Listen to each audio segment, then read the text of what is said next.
जुनहर देखे कहे का गजब के माल है, गोल गोल चेहरा घुंघरालू बाल है। जुनहर देखे कहे का गजब के माल है, गोल गोल चेहरा घुंघरालू बाल है। तो क्या करे जाए भैया, दबा दिया जाए। दबा बल्लू, दबा दबा दबा रे बल्लू, दबा दबा दबा बल्लू, दबा दबा दबा रे बल्लू, दबा दबा दबा। जुनहर देखे कहे का गजब के माल है, गोल गोल चेहरा घुंघरालू बाल है। तो क्या करे जाए भैया, दबा दिया जाए। दबा बल्लू, दबा दबा दबा रे बल्लू। जुनहर देखे कहे का गजब के माल है, गोल गोल चेहरा घुंघरालू बाल है। जुनहर देखे कहे का गजब के माल है, गोल गोल चेहरा घुंघरालू बाल है। तो क्या करे जुनहर देखे कहे का गजब के माल है, गोल गोल चेहरा घुंघरालू बाल है। जुनहर देखे कहे का गजब के माल है, गोल गोल चेहरा घुंघरालू बाल है। तो क्या करे जुनहर देखे कहे का गजब के माल है, गोल गोल चेहरा घुंघरालू बाल है।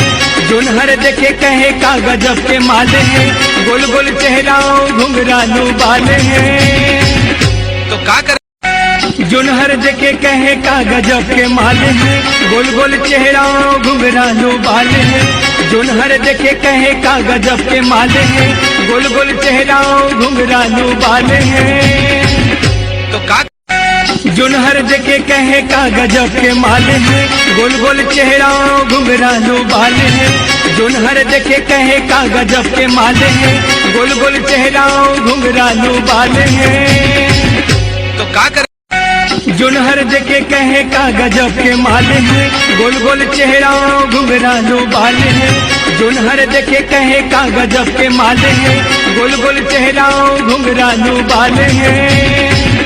तो क्या जुनहर देखे कहे का गजब के माल है, गोल गोल चेहरा घुंघरालू बाल है। जुनहर देखे कहे का गजब के माल है, गोल गोल चेहरा घुंघरालू बाल है। जुनहर देखे कहे का गजब के माल है, गोल गोल चेहरा घुंघरालू बाल है। जुनहर देखे कहे का गजब के माल है, गोल गोल चेहरा घुंघरालू बाल है।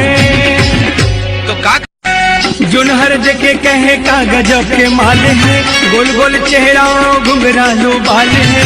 जुनहर देखे कहे का गजब के माल है, गोल गोल चेहरा घुंघरालू बाल है। तो क्या करे जुनहर देखे कहे का गजब के माल है, गोल गोल चेहरा घुंघरालू बाल है। जुनहर देखे कहे का गजब के माल है, गोल गोल चेहरा घुंघरालू बाल है।